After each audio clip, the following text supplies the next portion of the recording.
पास जब तक वो रहे वक्त थमा रहता है, फैलता जाता है फिर आँख के काजल की तरह।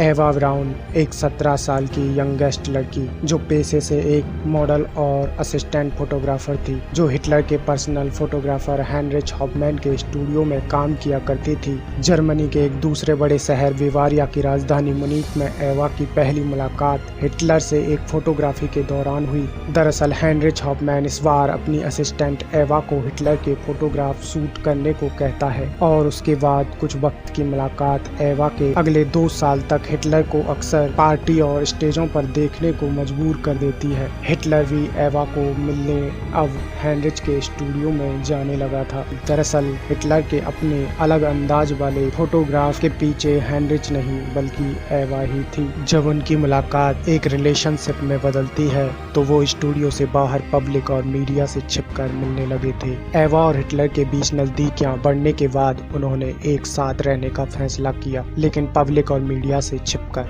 किसी शायर ने ठीक ही कहा है, पास जब तक वो रहे वक्त थमा रहता है, फैलता जाता है फिर आँख के काजल की तरह। दर्द का मेरे यकीन आप करें या ना करें, इल्तिजा है कि इस राज की चर्चा ना करें। हिटलर ने अपने बंकर में बेहद ही मजबूत कंक्रीट की दीवारें बनवाई थीं, जो हिटलर और एवा के रहने की जगह थी। यहाँ एक बाथरूम, सिटिंग रूम, बेडरूम, एवा के लिए एक रूम, एक पर्सनल ऑफिस और एक मैप रूम था। अगले 14 सालों तक एवा और हिटलर कभी एक साथ पब्लिक इवेंट्स में नजर नहीं आते थे, क्योंकि ये रिलेशनशिप एक सीक्रेट था। फिर एक दिन 28 अप्रैल 1945 शनिवार की रात के 10 बजे थे तो हिटलर राजनीतिक विषम परिस्थितियों और रूस की रेड आर्मी के जर्मनी में घुस आने से बेचैन था। उसे अपना साम्राज्य खोने का डर सता रहा था, क्योंकि वो रेड आर्मी को रोक पाने में सक्षम नहीं था।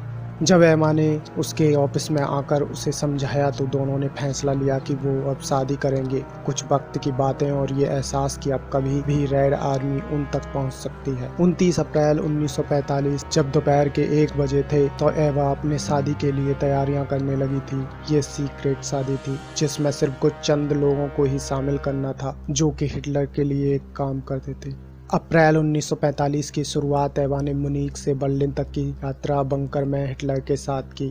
29 अप्रैल की मध्यरात्रि के बाद हिटलर और एवा की शादी बंकर के भीतर हुई। इस शादी के गवाह ग्योबल्स, वॉरमैन, वर्कडॉट और क्रेब्स थे।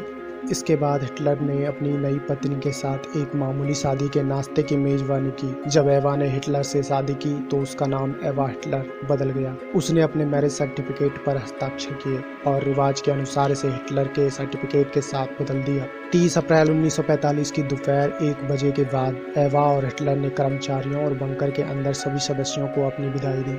उस दोपहर के बाद लगभग 3 बजे अचानक बंदूक चलने की आवाज आई। कुछ मिनट तक इंतजार करने के बाद हिटलर के वैलेट हेंजलिंग और हिटलर के सहायक ओटो गुसनसे ने हिटलर और एवा के बेडरूम का दरवाजा खोला और देखा कि एक छोटे सोफे पर हिटलर और एवा के बेजान शरीर थे।